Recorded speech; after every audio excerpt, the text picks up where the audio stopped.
KO. He is one of YouTube's biggest stars, fighting out of Calabasas, California. He is one of YouTube's biggest stars, fighting out of Calabasas, California.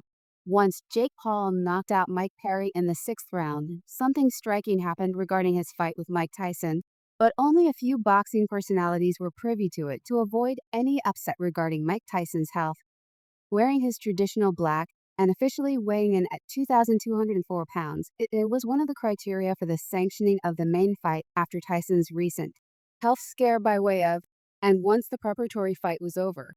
We didn't only get the main fight confirmed, but we were given an official outlook of how the fight would go, as both fighters brought forward their best weapons as the baddest man on the planet from Brownsville and the Catskill.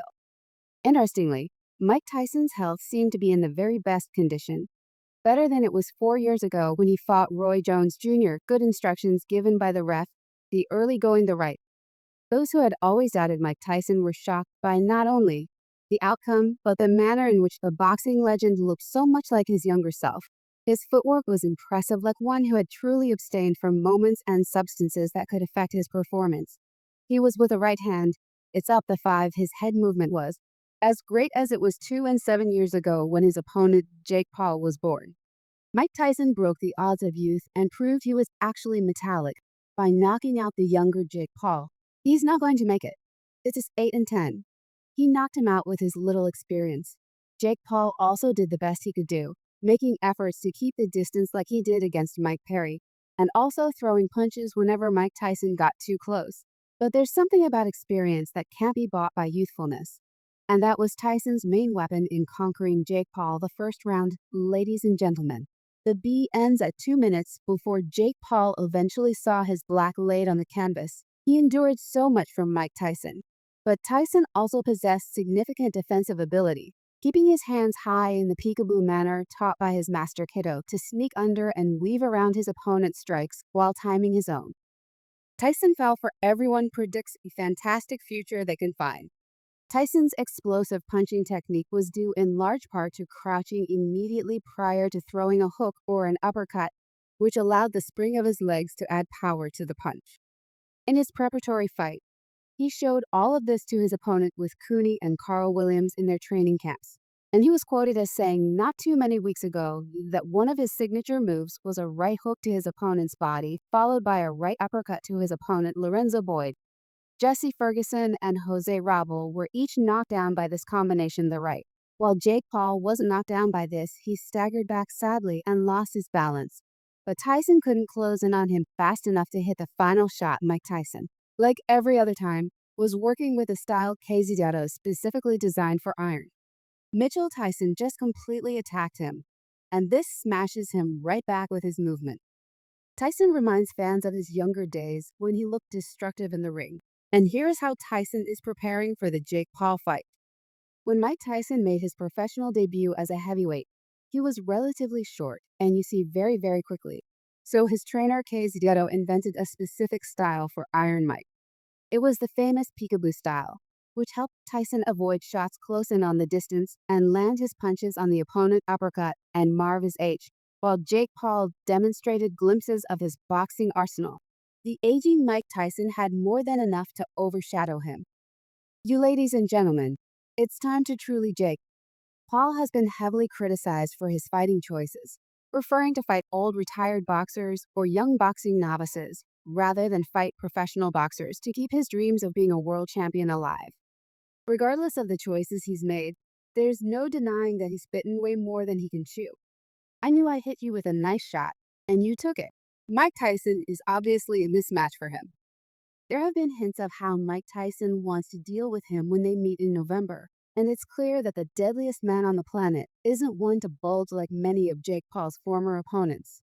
After Jake Paul's most recent win, many boxing fans were amazed at how swiftly and perfectly the problem child finished a fighter who had an unblemished record in bare-knuckle fighting champion. And as a result, they've been more worried about Mike Tyson. But Iron Mike Tyson took it upon himself to give glimpses of his best moments through his training sessions.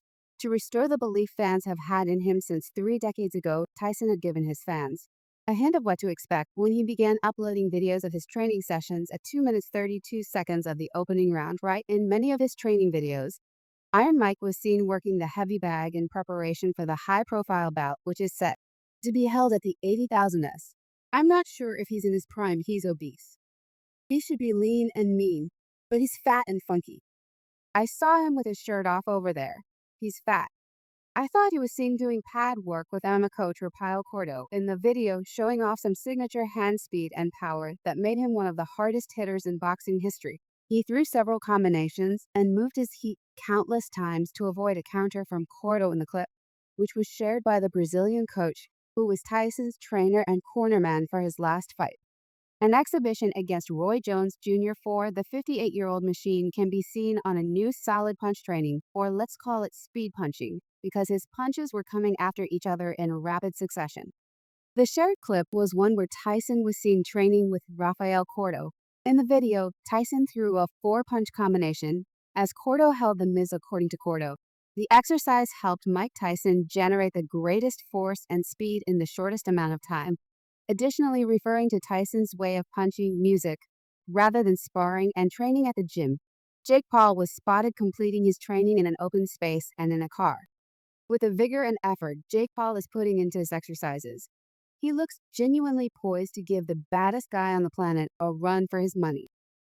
Jake Paul was seen in public running up steps and shadow boxing, not in a gym, but on a rocky ground in open music air. However, he didn't stop his shadow boxing in public. He also continued it with so much intensity while he was in the music car.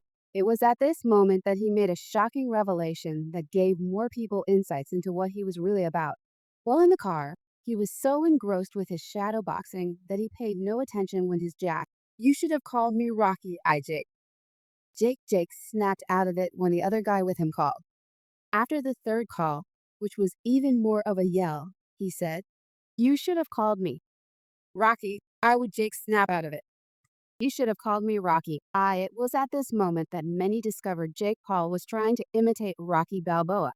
Evidently, Jake Paul had drawn inspiration from the American sports drama film written, directed, and starring Sylvester Stallone. Music. He had not only used the background music of Rocky Balboa, but he had also used the exact location of Balboa's famous running on step exercise, the Philadelphia Museum of Music, Art. It eventually turned out that all of these preparations were for the Mike Perry was the victim, not Mike Tyson. Who got the best of Mike Tyson?